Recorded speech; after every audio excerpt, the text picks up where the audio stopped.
when we can kind of grow up in it, because it is a type of maturity, and not see spirituality as something that's self-serving, then a lot of things become much clearer. And specifically what we're discussing now, at least in what Buddhism would call right action, right action becomes much clearer when you realize that to function from wholeness, we can't be functioning from a state of self-interest. Right. That's when we function from a state of self-interest, we're functioning from division. We're functioning from ego. So that's pretty, I think that's pretty easy for anybody to comprehend, anybody to understand. Intellectually. Yeah. And I think also that we're actually, even biologically, we're hooked up so that when we move from wholeness or truth, it feels good in our organism. It just feels good. To be whole feels good. And I think it seems like there can be a distorted perspective where something that's not done in truth feels like pleasurable, or like I think that can be a confusing thing for people. Well, sure, because it can feel sort of egoically pleasurable. Right. So it can be, from one perspective, it can be kind of subtle. From a real clear perspective, there's nothing subtle about it. It's very obvious. But certainly when we get an egoic desire met or fulfilled, it temporarily feels good. But fundamentally, it also has a feeling of hollowness because it's always very short-lived. And you can feel the sort of self-interest. And it's short-lived, and it's really not very stable. Like something else can come and just destroy it. Right. And fundamentally, the good feeling that you get from it, it's about you. Right? Because you've got something from it, and that's a particular kind of feeling within consciousness, within your body. And I think as we become much more sensitive, much more conscious, we become sort of much more in touch, paradoxically, with our bodies. As we realize we're not limited to our bodies, we actually become much more sensitive, and your body will often tip you off. In other words, when you say something that's not really true, it just feels rotten, doesn't it? Yeah. It just, you may continue to do it anyway, but it sort of just feels rotten. And the more aware you get, the worse it feels. Yeah. Until it just starts to feel, as you become really conscious, to move in a way that's not really conscious, that's in contradiction to what you know to be true. It feels almost literally, physically poisonous. And so would you say that then right action feels...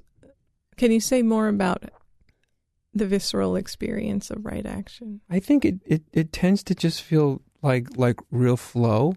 There's a certain ease to it, a naturalness, a spontaneity, but not a self-indulgent spontaneity. And there's no position in it. In other words, there's no winners and losers in it.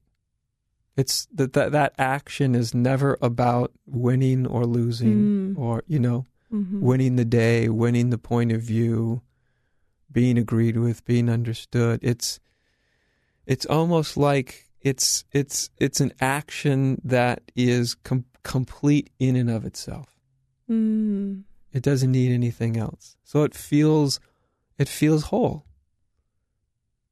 That makes sense. I mean, in other words, it's examples of this aren't always easy, but let's say you're playing an instrument, and there is the satisfaction of playing in front of a group of people, having them approve of you, and enjoying that approval, and feeling really good about it. Mm-hmm. Now, there's nothing wrong with that, but that's one kind of positive feeling. And then there's another thing where you're playing music and it really doesn't matter if someone listens to it. You could be in your room all by yourself and you're just immersed in it, and it's complete in and of itself. Mm-hmm. Mm-hmm. It doesn't need an audience. It might have an audience, it might not, but it doesn't matter. Right. Because it's not seeking, there's no seeking of anything outside of just the playing of the music. Yeah, and there's no agenda. There's no agenda. Can I say an Nisargadatta quote? Yes. I'm pretty sure this is how it goes. Each thing is its own purpose and meaning. Make nothing a means to something else. Well, that's it, isn't it? Yeah. That's the whole thing right there.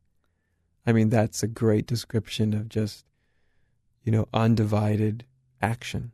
The one thing is not a means to something else.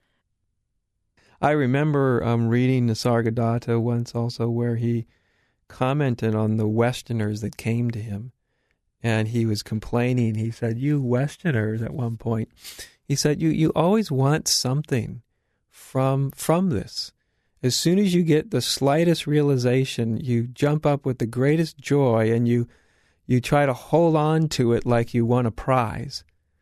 And he was sort of, in his own way, he was being quite critical of the sort of the relationship that a lot of the Westerners came to him, because he could see they were kind of there to get a little, whether it's a hit of sort of spiritual energy, a little shakti, or they get a little insight or a little something, and they immediately sort of grabbed it and sort of wrung it out, Mm-hmm. like squeezing a rag out for all of its worth. Mm-hmm. And, he was kind of commenting like, what are you doing? That's not what it's all about. Yeah. It's not about what you can get. It's not about, wringing everything you can out of a moment of insight. It's, in one sense, about how much of yourself can you give? Mm.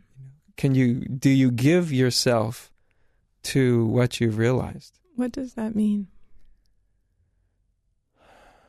It's paradoxical because, you're kind of giving yourself to yourself. Mm.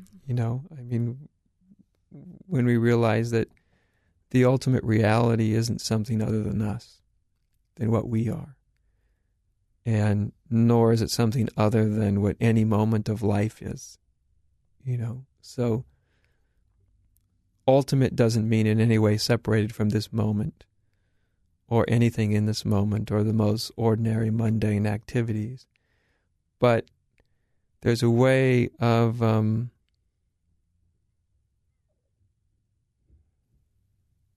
of really not separating ourselves.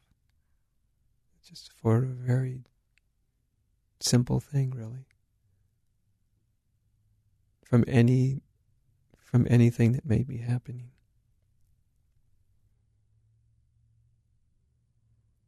And so from that non-separation, would you say that's where right action comes from? Yeah, from non-separation, right. And from a non-conceptualized place.